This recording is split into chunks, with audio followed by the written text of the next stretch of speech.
ये दुनिया दिखती कैसे है? Because from the outside perspective जो बॉलीवुड ने या हॉलीवुड ने एक पर्सपेक्टिव बना के रखा है, हम तो वही देख पाते हैं कि प्राइवेट इन्वेस्टिगेशन में ये होता है, वो होता है, स्टिंग ऑपरेशन की लोग बात करते हैं, हनी ट्रैप्स की बात करते हैं, but what is the reality? See I tell you something, इस प्रोफेशन में ना जो आप मूवीज़ में देखते आए हो होता सब कुछ है, बट जो मेथडोलॉजीज ऑफ इन्वेस्टिगेशन होती हैं वो टोटली डिफरेंट होती हैं, राइट? सो जो हम फिक्शनल वर्ल्ड में देखते आए हैं कि इस तरीके से एक केस को सॉल्व कर लेंगे, उस तरीके से केसेस सॉल्व नहीं होते हैं। एक बड़ी प्रैक्टिकल मेथडोलॉजी को अडॉप्ट किया जाता है किसी भी केस को सॉल्व करने के लिए। इसीलिए आज की डेट में कई सारे प्रोडक्शन हाउसेज और हम हमारे साथ बॉलीवुड कोलैबोरेशंस करते हैं हमसे ये जानने के लिए कि हम एक पर्टिकुलर सिचुएशन को प्रैक्टिकली कैसे एनालाइज करके उसको किस तरीके से सॉल्व करते हैं, क्या क्या मेथडोलॉजीज हम उसमें यूज़ करते हैं जो कि प्रैक्टिकल वर्ड में यूज़ होती हैं to make it sound more realistic, right? So जो हम लोग इन्वेस्टिगेशंस रियल वर्ल्ड में देखते आए हैं और जिस तरीके से इन्वेस्टिगेशन रियल वर्ल्ड में होते हैं, दे आर टोटली डिफरेंट। होती केसेस वही सारे होते हैं, सिचुएशंस वही सारी होती हैं, प्लॉट्स भी वही सारे होते हैं, बट उसको सॉल्व करने के सिर्फ तरीके अलग अलग होते हैं।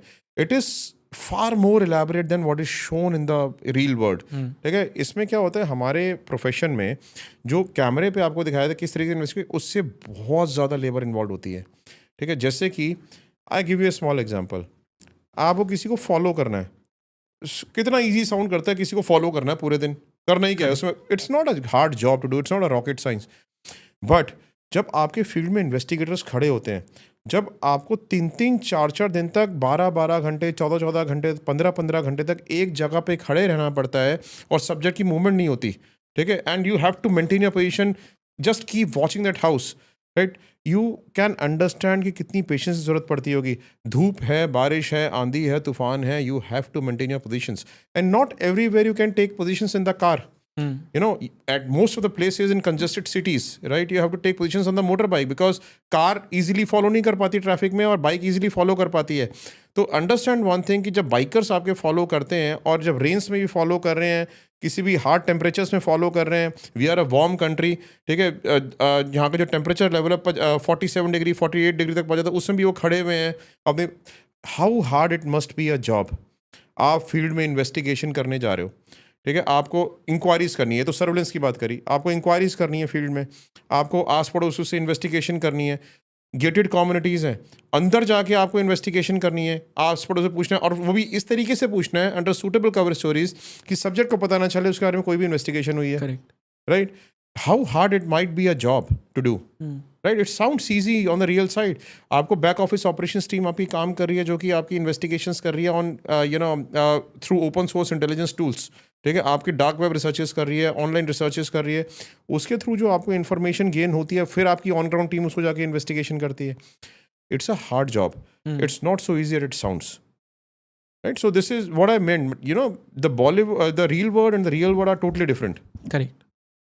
बट टेल मी लाइक कि अगर आपको किसी को जैसे फॉर एग्जांपल सर्वेलेंस करना है किसी का, what are like the basics जो आप फॉलो करते हो? क्योंकि जो आपने बात कहा कि आपको अगर किसी को फॉलो करना है तो हो सकता है वो बहुत ईजी काम लगे एंड होगा भी शायद, बट अगर कोई मुझे फॉलो कर रहा है तो हो सकता है ना कि मुझे पता भी चल जाएगा उतने ईजिली, तो how do you hide your self? See I tell you something कि इन्वेस्टिगेटर्स जो हैं इनविजिबल तो होते नहीं है, फॉलो करना पड़ता है, ठीक है? अगर फॉलो करेंगे तो एक्सपोज होने का खतरा तो हमेशा रहता ही है, but here where professionalism comes in. आपको किन किन चीज़ों का ध्यान रखना होता है?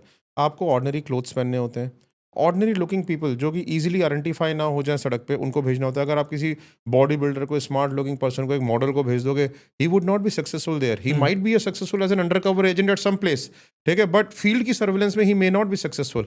आपको एक सिंपल पर्सन नॉर्मल शर्ट में जो कि आइडेंटिफाई नहीं हो सकती, ठीक है, या नॉर्मल लुक्स वाला पर्सन जो कि क्राउड में मर्ज हो जाए, ठीक है, जो कि एक जगह पे खड़ा हो सके, ठीक है, जाके और लॉन्ग टाइम तक खड़ा हो तो कोई उसके ऊपर सस्पेक्ट भी ना करे कि यहाँ पे क्यों खड़ा हुआ है।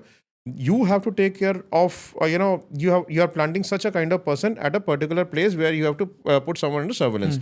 Then when you are following someone, right, while following someone you have to maintain distance obviously, but in congested cities like Delhi, Mumbai and Bangalore, right, you cannot maintain a lot of distance also from people, right? So क्या होता है कि जब आप ज़्यादा distance maintain करते हो तो chances of losing the subject becomes more. तो आपको क्या करना पड़ता है कि एट द प्लेसेस जहाँ पर कंजेशन ज़्यादा है आपको सब्जेक्ट की गाड़ी के पास अपनी गाड़ी लगानी पड़ती है, और जहाँ पे खाली रोड है, हाईवे है, वहाँ पे आपको डिस्टेंस मेंटेन करना पड़ता है, ठीक है. Then you know see certain clues कि सब्जेक्ट अलर्ट तो नहीं हो रहा है. वो क्लूज क्या होते हैं? राइट. अपने सब्जेक्ट बैक मिरर को बार बार एडजस्ट करके देख रहा है, ठीक है. किसी खाली सड़क पे गाड़ी रोक दी, ठीक है, और यू नो हेस्टली आप भी उसके पीछे पीछे गाड़ी रोक देते हो, तो you will get exposed. You just have to cross the subject and go away, ठीक है. अगर आपको जो है सब्जेक्ट किसी बंद गली में घुस जाता है, ये देखने के मेरे पीछे कोई आ तो नहीं रहा है. कभी सब्जेक्ट रेड लाइट को क्रॉस कर लेता है, ये देखने के लिए मेरे पीछे कोई रेड लाइट तो क्रॉस नहीं कर रहा है. ठीक है, तो सर्टेन साइंस जिससे आप ये पता लगा सकते हो कि सब्जेक्ट इज गेटिंग अलर्ट और नॉट. राइट. आई कॉन्टैक्ट जो है आपको सब्जेक्ट से कभी नहीं करना होता, ठीक है. सब्जेक्ट की तरफ फेस करके या अपने मोबाइल का कैमरा करके या कोई भी और कैमरा करके खड़े ही नहीं होना होता, ठीक है. तो it is a very tactful job to handle, ठीक है. सो इसमें, और ये जो चीज़ है ना, ये आप with the course of time जब आप कई 100 सर्वेलेंस कर चुके होते हो, ठीक है, उस तरीके तब आपको पता चलता है कि आपको क्या क्या चीज़ों का ध्यान रखना पड़ता है. ओके. राइट. सो जैसे कि फ्लाइंग आवर्स होते हैं ना एयरपोर्ट एयरलाइंस में, कि कितने नंबर ऑफ फ्लाइंग आवर्स एक पायलट ने किए हैं या कितने नंबर ऑफ फ्लाइंग आवर्स एक एयर होस्टेस ने किए हैं, वैसे ही कितने नंबर ऑफ डेज एक इन्वेस्टिगेटर ने फील्ड में सर्वेलेंस किया है.